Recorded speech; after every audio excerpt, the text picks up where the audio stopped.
दादांचा दरबार कशी काळाने थट्टा केली, बाग सुखाची करपून गेली, कस विपरीत झालं सार, होता सोन्याचा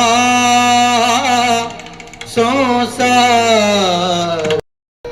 आई म्हणजे ती समयीची ज्योत आहे, सगळ्यांना प्रकाश देते, सगळ्यांना प्रकाशित करते.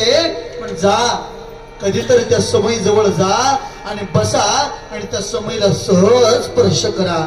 ती तापलेली समयी चर दिशणी भरा चटका बसेल, तळपायाची आग मस्तकाला जाईल. खरं सांगू, ती तापलेली समयी म्हणजे बाप आहे, ती तापलेली समयी म्हणजे बाप आहे. आई आमच्या लेकरावरती प्रेम करते रे, आई आमच्या लेकरावरती प्रेम करते. पण आईपेक्षा काकांवर जास्त प्रेम करणारा कोणी असेल ना, तो आमचा बाप आहे रे, तो आमचा बाप आहे. या जगामधून बाप निघून गेला की मायेचं सर्वस्व संपूर्ण जातं. जा कधीतरी आम्ही बारकाईनं विचार करा. आई आई ऐक ना ग, आई ऐक ना ग, मला 1 रुपया दे. आणि 1 रुपया दे म्हटल्यानंतर पॉकेट मध्ये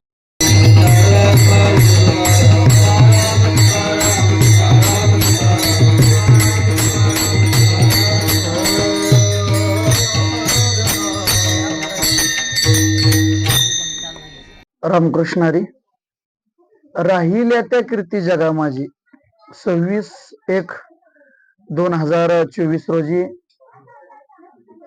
दादांचं देहावसन झालं. त्यांच्या पश्चात त्यांची 2 मुलं आणि पत्नी आणि त्यांचे आई वडील असा त्यांचा परिवार आहे. आणि खऱ्या अर्थानं अचानक काळानं झडप मारली आणि या घरातील या 2 लेकरांचा बाप या जगामधून निघून गेला. आणि त्यांच्या वर्ष श्राद्धाच्या निमित्तानं खऱ्या अर्थानं आजची ही सेवा माझ्या वाट्याला आली.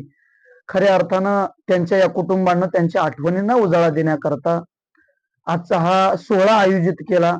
आणि त्यामध्ये अन्नदान असेल, वस्त्रदान असेल, ज्ञानदान असेल, याचं दान त्यांनी केलेलं आहे. आणि त्याच पद्धतीनं या गावातील पंचक्रोशीतील सर्व माझे सखे सवंगडी इथं कीर्तनाकरता उपस्थित राहिले. त्यांचेही मनापासून आभार.